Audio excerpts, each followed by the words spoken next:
Muy bien, vamos a leer hoy Hechos 25. Estamos en el cautiverio de Pablo en Cesarea, 2 años preso con el gobernador Félix. Festo lo va a reemplazar y va a ser el nuevo gobernador, y tampoco va a juzgar a Pablo con mucha claridad. Invoquemos al Espíritu Santo. Santo, Espíritu Santo, enséñame a orar y a confiar en ti. Clamamos Hechos 25. 3 días después de haberse hecho cargo de su provincia, Festo subió de Cesarea a Jerusalén. Los sumos sacerdotes y los judíos más importantes acusaron entonces a Pablo en su presencia y le pidieron la gracia de que lo hicieran trasladar a Jerusalén. En realidad preparaban una emboscada para matarlo en el camino. Pero Festo respondió que Pablo debía quedarse bajo custodia en Cesarea y que él mismo iría allí inmediatamente. Que los demás autoridades entre ustedes, añadió, vengan conmigo y presenten su acusación si tienen algo contra él. Festo permaneció en Jerusalén unos 8 o 10 días y luego bajó a Cesarea.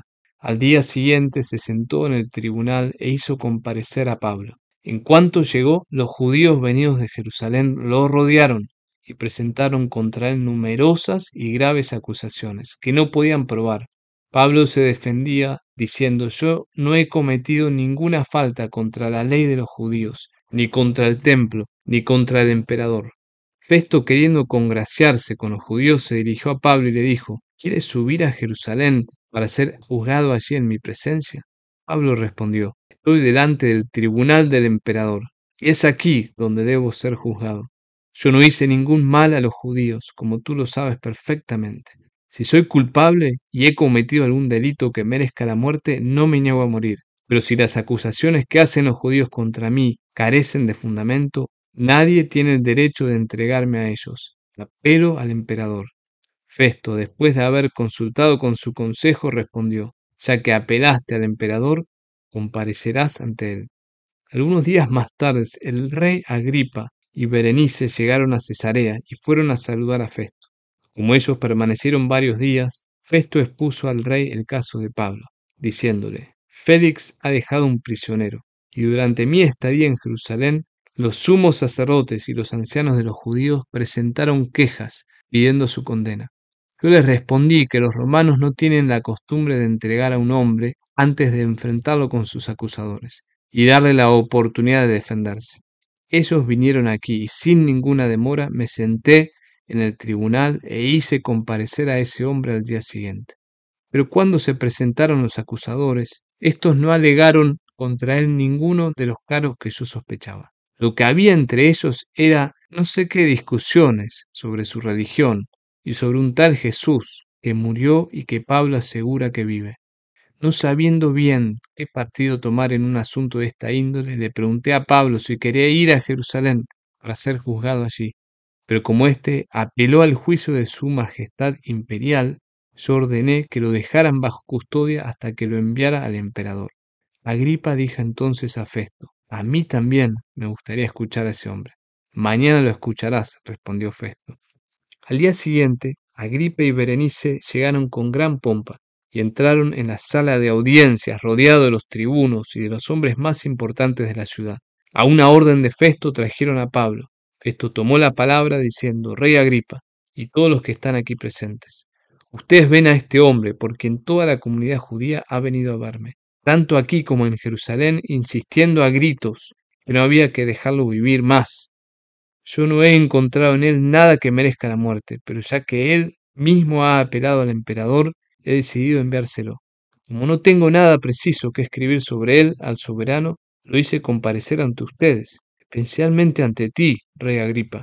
Así, después de este interrogatorio, yo tendré que algo para informar, porque me parece absurdo enviar a un prisionero sin indicar al mismo tiempo los cargos que se le imputan. Palabra de Dios. Te alabamos, Señor. Muy bien, seguimos con estas acusaciones de Pablo, en contra de Pablo. Pablo está en Cesarea, había estado 2 años presos, con el gobernador Félix, que era este gobernador inmoral, casado o juntado con esta mujer judía que había estado casada, que no se quiso convertir, y este nunca tomó una decisión con respecto a Pablo. Y al cabo de 2 años de prisión lo reemplazan a Félix y ponen como gobernador a Festo. Festo va a Jerusalén y un detalle interesante es que cada vez que se habla de Jerusalén dice de que ascienden, van hacia arriba. Nunca entendí, confieso, por qué cada vez que se decía que iban a Jerusalén bajaban o subían. ¿Por qué decían que suben a Jerusalén? Si Jerusalén está al sur de Cesarea Marítima. Porque se refiere a la elevación geográfica, a la altitud. Jerusalén está como más alto geográficamente. Si bien está al sur, está más alto geográficamente. Bueno, una pequeña confesión, pero cada vez que se habla de Jerusalén, en el libro de los Hechos van a ver que dice, ascienden a Jerusalén. Entonces, ¿qué pasa en Jerusalén? Los judíos quieren hablar con Festo y quieren que Festo los juzgue de vuelta. Y Festo le dice, no, si ustedes quieren acusarlo, vengan a Cesarea y ahí va a ser juzgado. Lo acusan nuevamente, Pablo se defiende y fíjense que Pablo apela ahora al emperador. Él dice que si ustedes tienen alguna acusación, no han podido todavía probarla, mándenme al emperador. Pero fíjate que en el versículo 11 dice, no me niego a morir. Tiene esta indiferencia frente a la muerte. Y después dice, apelo al emperador. Muy bien, Festo no sabe qué hacer, entonces al otro día viene el rey Agripa con su hermana Berenice y visitan a Festo en Cesarea y bueno, Festo, el gobernador, le explica el caso de Pablo al rey Agripa.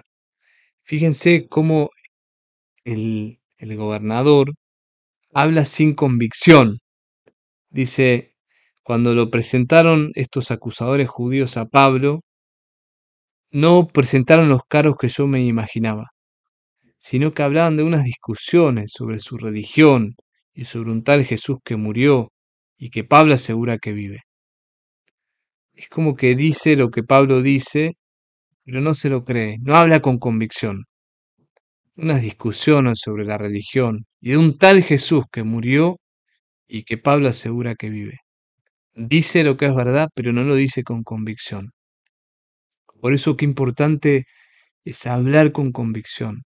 Qué importante es creer lo que decimos, que lo que los labios digan vaya acompañado por la convicción interior. No es solo unas cuestiones de religión o un tal Jesús, no es Jesús de Nazaret que murió y que resucitó. Así hablaba Pablo con parresía. ¿Qué pasa cuando el gobernador Festo dice esto? Agripa dice, yo también quiero conocer a ese hombre, yo quiero escuchar a ese hombre. Es de curiosidad, no tiene tanto deseo de convertir, sino que de curiosidad como Herodes quiere escuchar a ese hombre. Y al otro día Pablo va a ser presentado al rey Agripa.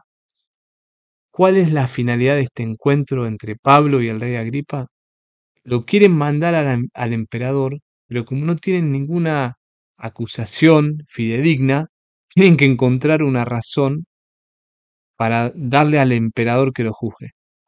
Entonces, básicamente, el gobernador Festo le pide al rey Agripa que le haga esta entrevista para que escriba una carta que informe por qué envían este prisionero al rey, al emperador, como dice acá, a su majestad imperial.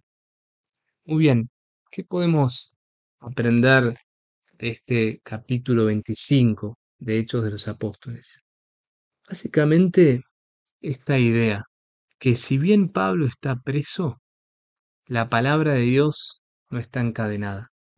Esto es lo que Pablo dice en 2 Timoteo 2:8. Él dice, esta es la buena noticia que yo predico, le dice a Timoteo, por la cual sufro y estoy encadenado como un malhechor. Pero la palabra de Dios no está encadenada. Pablo está en la cárcel parecería que no está predicando, parecería que el reino no avanza, pero Pablo dice, no, la palabra de Dios no está encadenada. Yo sufro y estoy encadenado como un malhechor. No puedo predicar como en los 20 años y en mis viajes misioneros. Pero sé que misteriosamente la palabra de Dios sigue avanzando. En primer capítulo de Filipenses, versículo 12, Pablo dice algo similar. Dice, quiero que sepan que lo que me ha sucedido en la cárcel me ha contribuido al progreso del Evangelio. En efecto, en el pretorio y en todas partes se ha hecho evidente que es por Cristo que llevo las cadenas. Y la mayor parte de los hermanos a quienes mis cadenas han devuelto el coraje en el Señor, se han animado a proclamar sin temor la palabra de Dios. O sea, Pablo dice, yo estoy encadenado y estas cadenas han devuelto el valor a los hermanos y ahora se animan a proclamar sin temor. O sea, Pablo dice, yo estoy encadenado, pero estas cadenas dan fuerza a los apóstoles, dan fuerza a los discípulos que no están encadenados. Entonces, una enseñanza que nos deja Pablo en la cárcel es que muchas veces en la vida vamos a evangelizar en modos que no pensábamos. Muchas veces en la vida vamos a estar encadenados o encarcelados. Pero a través de esa prueba, a través de esos impedimentos, de modo misterioso, la palabra de Dios va a seguir avanzando. Quizás es una enfermedad, quizás es una dificultad, quizás es la cárcel misma. Vamos a experimentar que no estamos evangelizando como queríamos. Y ahí es cuando hay que creer que la palabra de Dios no está encadenada, que nuestras cadenas pueden dar fuerza a otros hermanos. Oremos. Gracias, Padre, por el apóstol Pablo, que en toda circunstancia, incluso en las circunstancias de cadenas o de estar preso, él permitía que la palabra de Dios se siga proclamando. Danos el Espíritu Santo para que podamos creer que la palabra de Dios no está encadenada. Que hoy, en este día, la palabra de Dios sigue avanzando, incluso cuando cristianos son perseguidos o encarcelados, incluso cuando hay gobiernos que se oponen al cristianismo. La palabra de Dios no está encadenada. La palabra de Dios no está encadenada. Amén. Hermano, hoy repite esa palabra. La palabra de Dios no está encadenada. Y cree que el Evangelio sigue creciendo, incluso aunque parezca que no. Que tengas un buen día. Te espero mañana para el capítulo 26.